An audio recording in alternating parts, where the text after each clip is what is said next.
Hello, this is Dr. Eric Bricker, and thank you for watching A Healthcare Z. Today's topic is 70% of doctors are owned.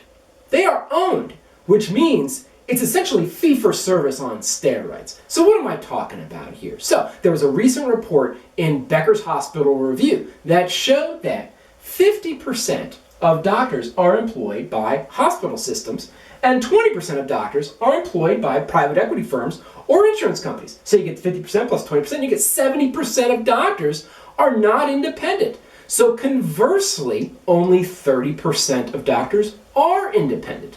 And that's a big change. So, and I'll leave a link to all these sources in the show notes, right? So we got 30% of doctors that are independent today.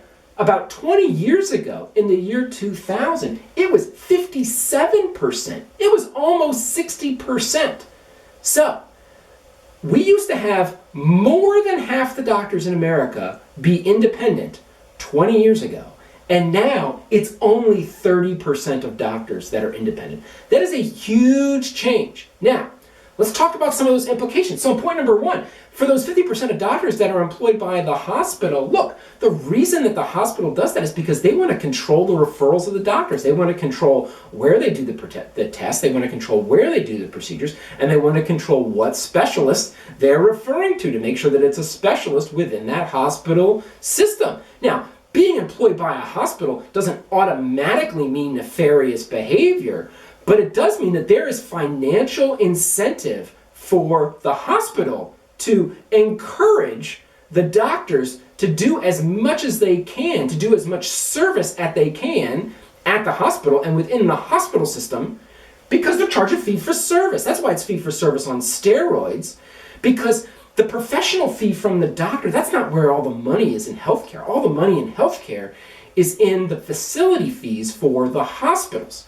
And so the hospitals make a lot more money the more services that the doctors order. That's what's called fee for service. So that's the motivation for hospitals to employ doctors. Now, let's move on to the 20% of doctors that are employed by private equity firms. Now, private equity firms are for-profit organizations. Like by definition, they have investors that typically have borrowed a whole bunch of debt in order to buy these physician practices. They got to pay interest on that debt, and they are looking to make a profit. So, billing, revenue is the priority. Fee for service is the priority. That's why so many of these private equity groups take the physicians out of network, because they could bill so much more. They could, you could bill $3,000, $4,000, $5,000 for an ER physician visit. Just the doctor itself would be $3,000 or $4,000 because they're trying to make as much revenue as possible. Now, the waters are a little muddy, right? Because if the doctor's employed by an insurance company, they might have the flip opposite motivation, right? So actually the largest physician group in America is the Permanente physician group, part of Kaiser Permanente.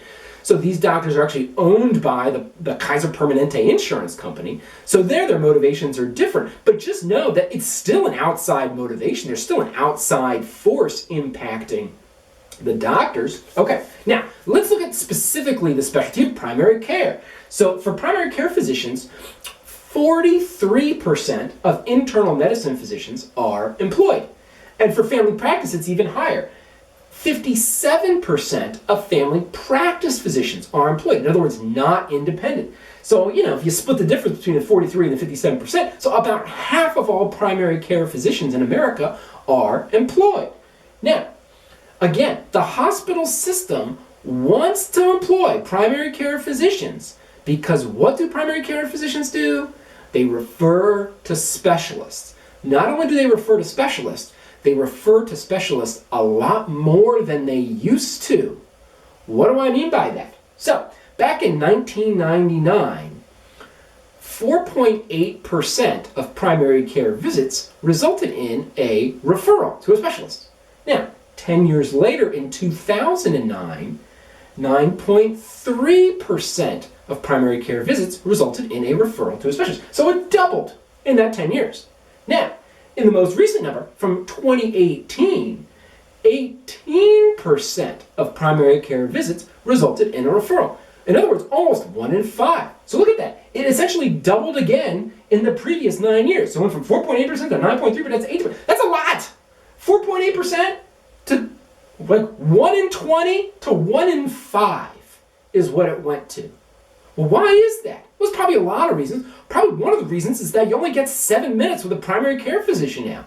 So they can't take care of everything. So they're like, oh, you got stomach issues? I'm going to refer you to GI. Oh, you got breathing issues? I'm going to refer you to pulmonary. Oh, you got sinus issues? I'm going to refer you to ENT. And so the hospital systems love that setup because then they're getting more referrals into their specialists that they can control from the primary care physicians, and those specialists order more tests and more procedures, which then allows the hospital system to bill more facility fees in fee-for-service. And that's why it's fee-for-service on steroids. Now, what's my point for today? My point is that large organizations, be they hospital systems or private equity firms or even insurance companies, have influence on the doctor's decisions. And this is the norm, okay? It is 70% the norm because physicians are largely not independent anymore. The decisions that physicians make with their patients today are largely not independent. And that's the point I wanted to make today. Thank you for watching Healthcare Z.